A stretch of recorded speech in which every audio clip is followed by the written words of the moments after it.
예수님은 이 산상수훈 말씀을 통해서 예수 믿는 우리들을 일컬어서 세상의 빛이라 그렇게 말했습니다. 예수 믿는 우리가 세상의 빛이 된다 하는 이 말은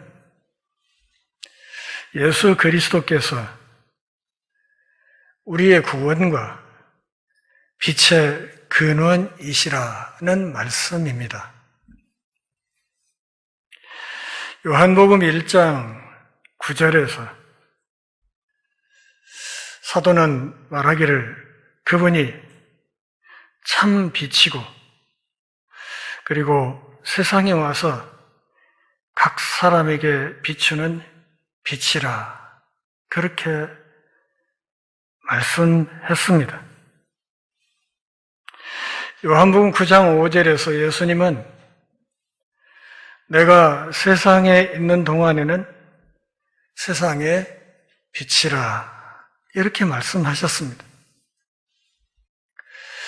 그러면 그분이 세상에 있지 않는 동안에 세상의 빛은 무엇일까 하는 질문이 남게 됩니다. 이제 그분이 세상을 떠나 승천하셨기 때문에 그분의 빛은 그분께서 빛을 비추신 자들을 통해 세상에 온다는 것을 알 수 있습니다. 우리는 그리스도의 빛을 반사하여 그 빛을 세상에 드러냅니다. 에베소서 5장 8절에서 사도 바울은 너희가 전에는 어둠이더니 이제는 주 안에서 빛이라 이렇게 말했습니다. 그러니까 너희가 빛이라 그렇게 말하는 것이 아니라 주 안에서 빛이라 이렇게 말씀하셨다는 사실에 주목해야 됩니다. 그러면서 빛의 자녀들처럼 행하라고 권면했습니다. 골로새서 1장 13절에서는 그가 우리를 흑암의 권세에서 건져내서 그의 사랑의 아들의 나라로 옮기셨다고 했습니다.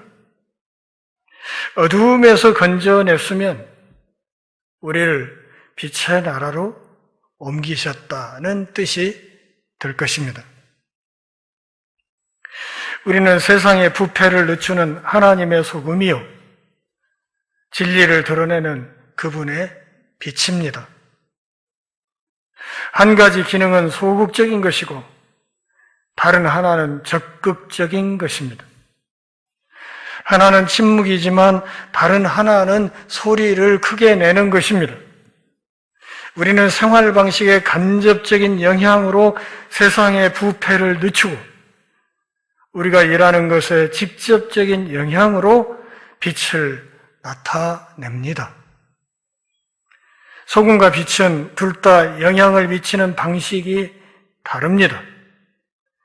하나님은 우리를 타락하고 부패한 세상의 일부에서 세상을 보존하는 데 도움이 되는 소금으로 바꾸셨습니다.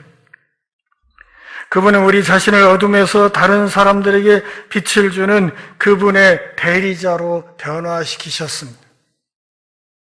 그분은 한때 늑대였던 우리를 그 늑대들을 우리처럼 양으로 만드는 전도자로 바꾸셨습니다. 정의에 따르면 영향력은 그것이 영향을 미치는 것과 달라야 하며 따라서 기독교에는 영향력을 행사하도록 부름받은 세상과 달라야 하는 것입니다. 우리 자신이 세속적일 때 하나님을 위해 세상에 영향을 미칠 수 없습니다.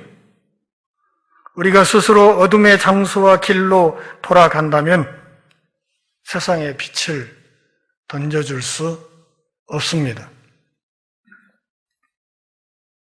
마태복음 5장 3절부터 12절까지 말씀에 강조된 위대한 복은 13절부터 16절까지에 있는 큰 책임으로 이어집니다. 하늘의 복, 위로 땅을 기업으로 받는 것, 의로움이 충만함, 긍휼히 여김을 받는 것, 하나님의 자녀라 불리는 것과 하늘의 상급을 받는 것은 세상에서 하나님의 소금과 빛이 되는 책임을 가져옵니다. 하나님이 우리에게 은혜를 주실 때, 어떤 은사와 재능을 주실 때, 거기에는 언제나 우리가 감당해야 될 일정한 책임이 전제된다. 그런 말입니다. 본문에서 주님은 우리를 향해 세상의 소금이 되라. 이렇게 말씀하셨습니다. 너희는 세상의 소금이다. 소금으로서의 기능을 잘 발휘하라고 말씀하십니다. 소금은 인류 역사상 인간 사회에서 항상 가치가 있었으며 옛날에는 종종 오늘날보다 훨씬 더 가치가 있었습니다.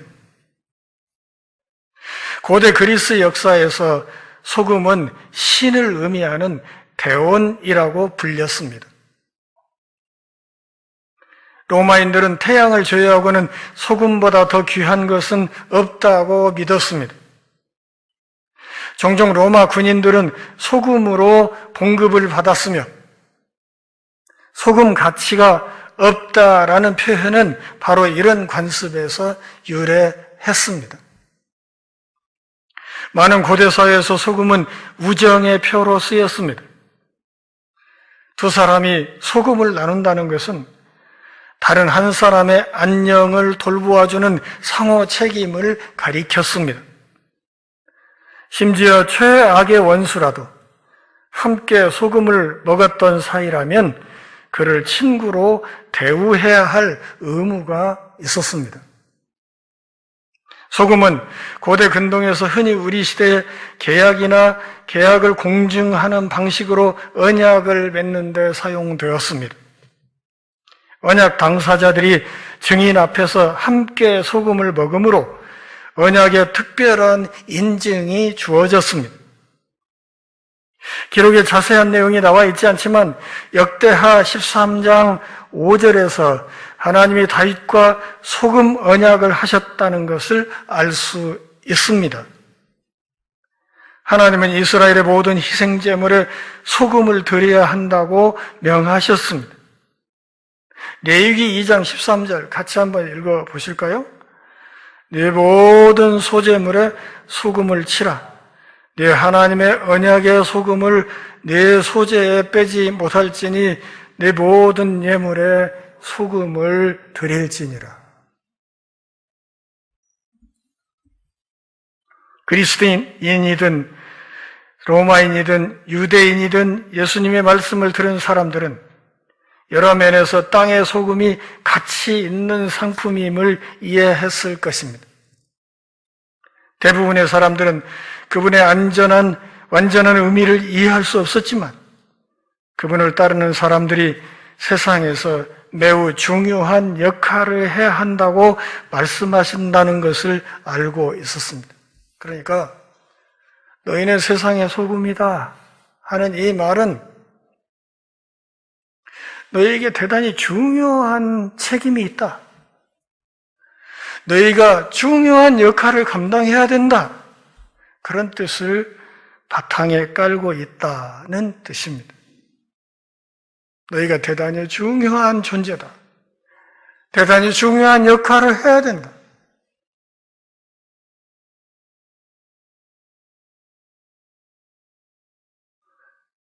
제가 중학교에 딱 입학했습니다. 그때는 국민학교라고 했죠. 국민학교를 졸업하고 중학교 1학년에 딱 올라갔어요. 그 당시 우리 부모님들은 옷을 자주 살 형편이 안 되니까 아예 옷을 살 때 3년 뒤 성장할 것을 예측하고 중학교 1학년 어린 것에게 중학교 3학년쯤 학생이 입을 만한 옷을 사서 바지를 접고 옷소매를 접고 이렇게 해서 옷을 해 입혔습니다. 일본 군복을 개조한 그런 학생복을 입고 소매를 걷어붙이고 바지를 걷은 채 중학교에 들어가서 처음 운동장 조회를 했습니다. 운동장 조회 말미에 교장 선생님이 올라오셔서 새로 입학한 우리들을 축복하시면서 그런 얘기를 했습니다. 여러분은 이제 오늘부터는 꼬마 인격자다.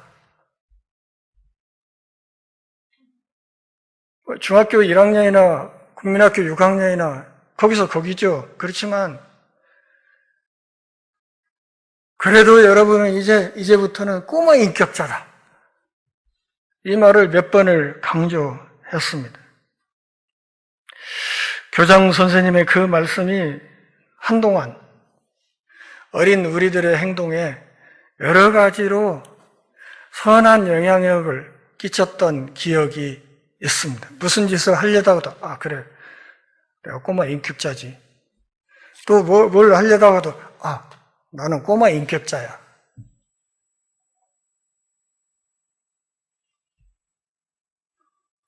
예수님이 우리를 향해서 너희들 정말 중요한 사람이야. 너희들이 이 세상에서 감당해야 될 중요한 책임이 있는 거야. 이렇게 말씀하셨다면 그 말씀 역시 예수 믿는 우리들의 삶의 모든 영역에서 선한 영향력을 끼칠 수 있어야 된다. 그런 말입니다.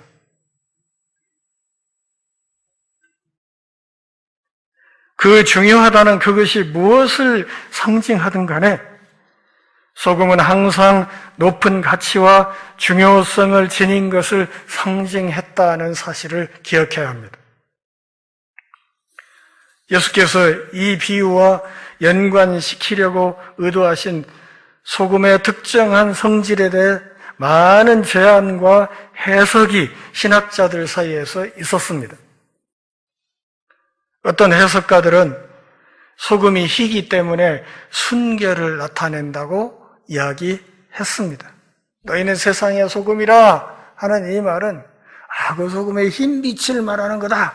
이렇게 해석하는 학자도 있었다 그 말이지요. 8절에 있듯이 마음이 청결한 자로서 예수님의 제자들은 세상 앞에서 순결해야 하며 나머지 세상을 정결하게 하는 데 도움이 되는 하나님의 수단이 되어야 한다는 것입니다. 그들의 반짝이는 흰색 도덕적 영적 순결은 세상의 도덕적 변색과 대조된다는 것입니다.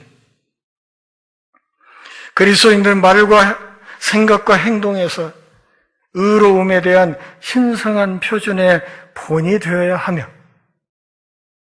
야고보서 1장 27절이 말하고 있듯이 세상에 물들지 아니해야 합니다. 이 모든 것은 확실히 사실입니다. 그러나 소금의 색이 아니라 오늘 본문에서 짠맛을 지적하고 있기 때문에 소금의 흰빛을 말하는 것이다 하는 것이 본문의 요점으로 보이지는 않습니다. 또 어떤 학자들은 소금의 맛이라는 특성을 강조합니다.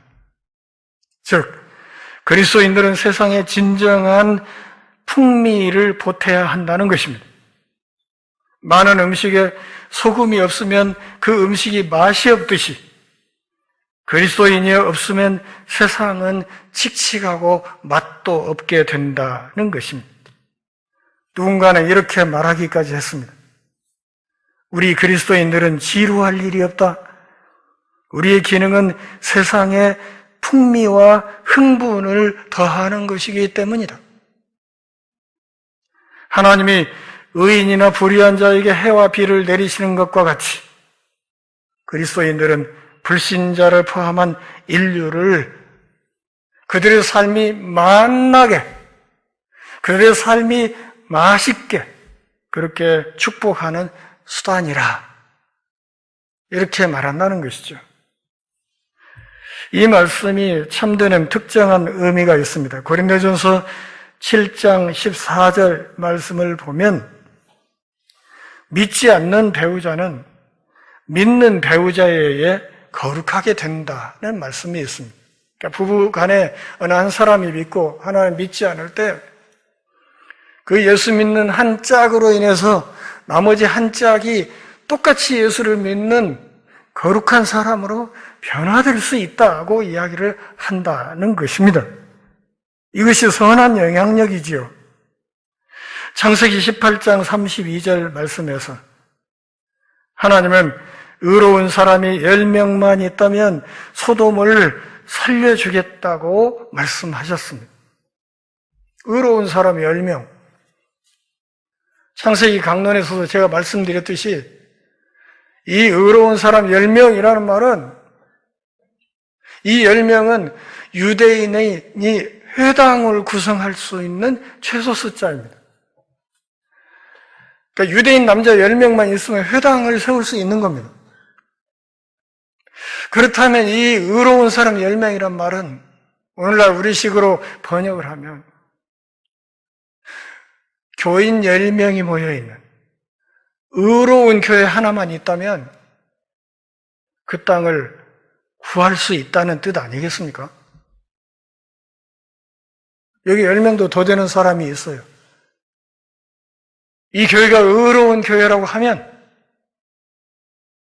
그 의로움으로 이 땅의 어두운 역사를 책임질 수 있다는 말씀입니다.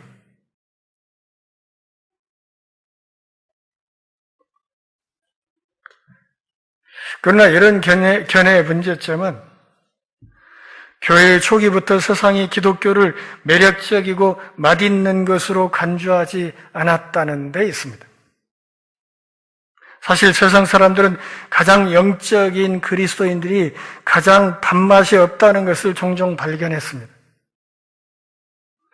세상 사람들이 보기에 그리스도인들은 거의 모든 사람들보다 삶에서 맛대가리가 없다고 생각합니다. 기독교는 숨이 막히는 것이고 극히 제한적이며 세상에 신나는 행진에 찬물을 뿌린다고 생각합니다. 예수를 제대로 믿으려면 사는 맛이 하나도 없게 된다고 생각하는 사람들이 많다 그 말입니다. 세상 사람들은 술을 마셔야 흥이 나고 춤을 춘다고 생각해요. 그런데 예수 믿는 사람들은 술을 안 마셔도 신나게 춤추고 놀 수 있습니다. 교회 행사 때 한번 보세요. 얼마나 멋지게 재미있게 신나게 하나님 앞에서 재롱을 떠는지. 기독교가 로마 제국의 공인된 종교가 되자 황제 율리아는 이 기독교인들을 자세히 보았느냐? 속이 빈 눈, 창백한 뺨, 납작한 가슴을 가진 그들은 야망에 대한 자극 없이 자신의 삶을 고민한다. 태양은 그들을 비추지만 그들은 그것을 보지 못한다. 땅은 그들에게 충만함을 주지만 그들은 그것을 원하지 않는다. 그들의 모든 욕망은 죽음에 이르도록 포기하고 고통받는 것뿐이다. 이렇게 비아냥거렸습니다. 올리버 웬델 홈즈라는 사람은 자기가 알고 있는 어떤 성직자가 장의사처럼 행동하지 않았더라면 자기도 목회자가 되었을 것이라고 말한 적이 있습니다. 자기가 왜 목사가 안 됐냐? 내가 아는 목사 하나가 장의사처럼 행동해서 그렇게 되기 싫어서 나는 목사가 안 됐다고. 오늘 우리 사회에도 내가 어렸을 때 목사 될 뻔했다고 하는 사람이 있죠.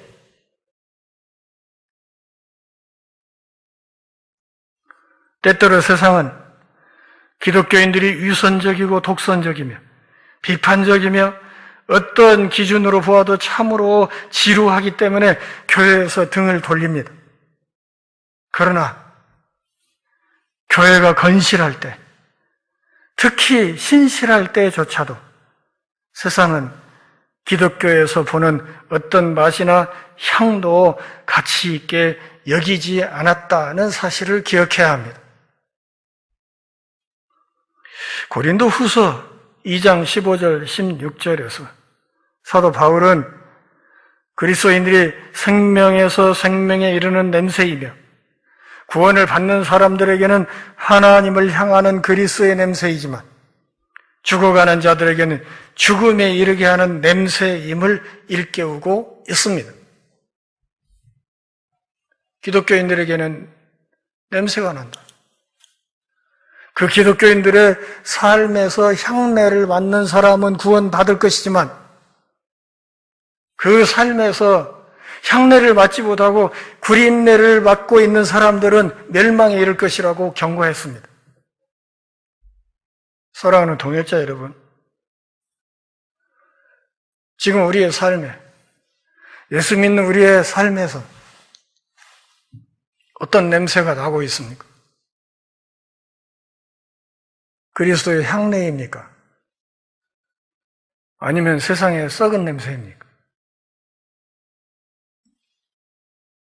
또 한 가지, 소금은 상처에 넣으면 쓰리기 때문에 일부 성경 해석자들은 예수님의 맛의 특성과 정반대의 특성, 쓰리게 하고 쏘는 맛을 설명하기 위해 의도한 것이라고 생각했습니다. 그리스도인들은 하나님의 거룩한 복음 앞에서 세상을 쏘고 양심을 찌르며 불편하게 해야 된다는 뜻에서 예수님이 너희는 세상의 소금이라 이렇게 말씀하셨다는 것입니다. 굉장히 일리가 있는 말씀입니다. 이런 비유는 또한 장점이 있습니다. 교회는 종종 세상을 기쁘게 하고 사람들을 교회로 끌어들이고 복음을 변명하려고 하는데 너무 관심이 있기 때문에 죄에 대한 교회의 증거가 두루뭉실하거나 모호해지고 거의 상실된다는 것입니다. 우리는 다른 사람들의 기분을 상하게 하지 않는 것에 너무 관심을 가진 나머지 죄인들의 상실감과 그들의 죄에서 구원받고자 하는 그들의 절박한 필요에 직면하지 못할 수 있다는 것입니다. 어떤 교회에 가면 그런 성구가 이렇게 LED 자막으로 이렇게 나오는 게 있죠. 하나님은 여러분을 사랑하십니다.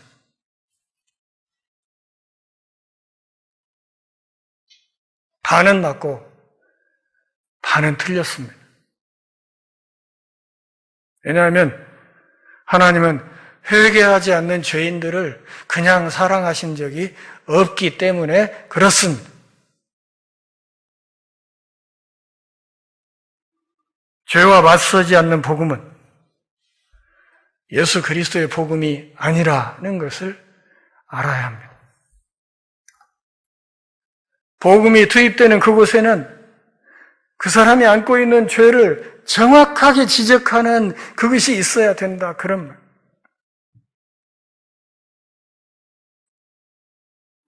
몸이 아파서 병원에 갔는데 심각한 병인데 의사 선생님이 그거 별거 아니에요. 괜찮아요. 좀 지내면 괜찮아질 거예요. 그래가지고 죽어버리는 사람들이 꽤 많죠?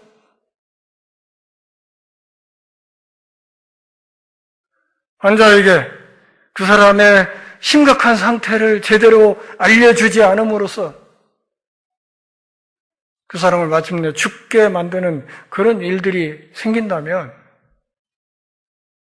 그 의사의 책임이 얼마나 심각하겠는가 한번 생각해 봐야 합니다. 복음을 전할 때는 우리가 전하는 그 복음의 빛이 비추는 그 사람 안에 있는 그 어두움을 향해서 그 어두움을 직격해야 되는 상황이 있다는 것을 알아야 된다는 것이죠. 당신 그대로 그 길 가다가 죽는다는 이야기를 명확하게 해줘야 될 때가 있다는 것이죠. 그것을 빙빙 돌리다 보면 결국 그 사람 죽게 된다 하는 사실을 알아야 된다는 것입니다.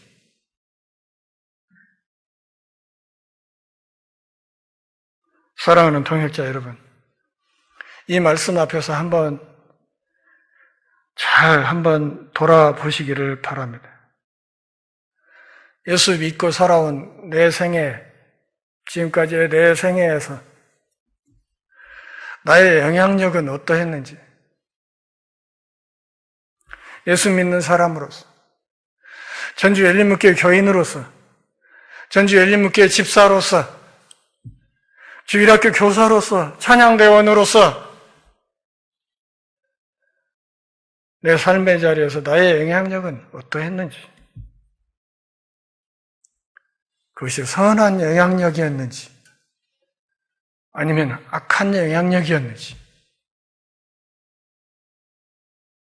멀리 갈 것 없이 우리 가정의 내 자녀들 앞에 나의 이 믿음의 모습이 내 자식들에게 선한 믿음을 대물림하는 몸짓이었는지, 아니면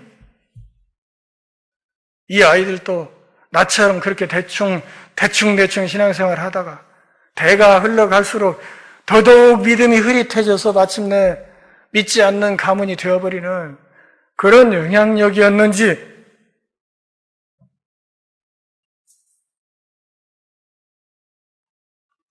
신앙인인 나의 생각과 모든 말과 행실에서 그리스도의 향기가 나왔는지, 아니면 세상에 썩은 냄새가 시시때때로 풍겼는지, 이것을 한번 깊이 돌아보시기를 바랍니다. 우리에게 복음은 다른 것이 아니라 지금까지 어떻게 살아왔느냐, 그거보다 더 중요한 것이 오늘 이 시간 이후 하나님 앞으로 우리에게 주실 그 시간 동안에 내가 어떠한 자세로 살기를 원하느냐, 그것을 결단하는 것이라는 것을 기억해야 합니다. 지금까지 그렇지 못했던 삶은 회개하고 하나님 앞에서 새롭게 결단하고 앞으로 남은 생애는 그렇게 살지 않겠습니다. 다짐하고 하나님, 제가 그렇게 그리스도의 향기를 드러내며 살아갈 수 있도록 하나님 저에게 힘을 주십시오. 그런 믿음을 더해 주십시오. 이렇게 기도하고 일어서는 것이 정말 중요하다, 그런 말입니다. 오늘 어버이날입니다. 어버이 주일이죠. 자식들이 있는 부모된 분들은 내 믿음의 후배인 내 자식들에게 내가 좋은 믿음의 선배가 되어야지, 내가 그들에게 정말 선한 본을 보여야지, 그렇게 해서 우리 가문이 오고 오는 모든 세대에 위대한 믿음의 가문이 되어야지, 그렇게 해서 우리 가문에서 하나님을 바르게 섬기는 신실한 믿음의 일꾼들을 구름처럼 일어나게 해야지, 이것을 깊이 다짐하는 복된 은혜가 있기를 바랍니다. 기도하겠습니다. 하나님 아버지, 오늘 또 우리가 함께 모여 경배하며 주의 말씀 들으며 신앙의 옷깃을 여미는 복 주셔서 고맙습니다. 지나간 우리의 삶에 추악한 냄새들이 많이 있고 하나님을 슬프시게 하며 근심시키는 일들이 많이 있었고, 그렇다 할지라도 하나님, 주님의 보배로운 피로 그 모든 죄악을 깨끗이 씻어주시고 이 시간 이후로 우리가 만나는 모든 사람들 앞에, 우리의 발길이 닿는 모든 곳에 그리스도의 향기가 땅끝까지 뻗어나갈 수 있도록, 주님의 신실한 종들이 될 수 있도록 우리 모두에게 힘과 은혜를 더하여 주옵소서. 우리 생명의 주인 되신 예수님의 이름으로 기도합니다. 아멘.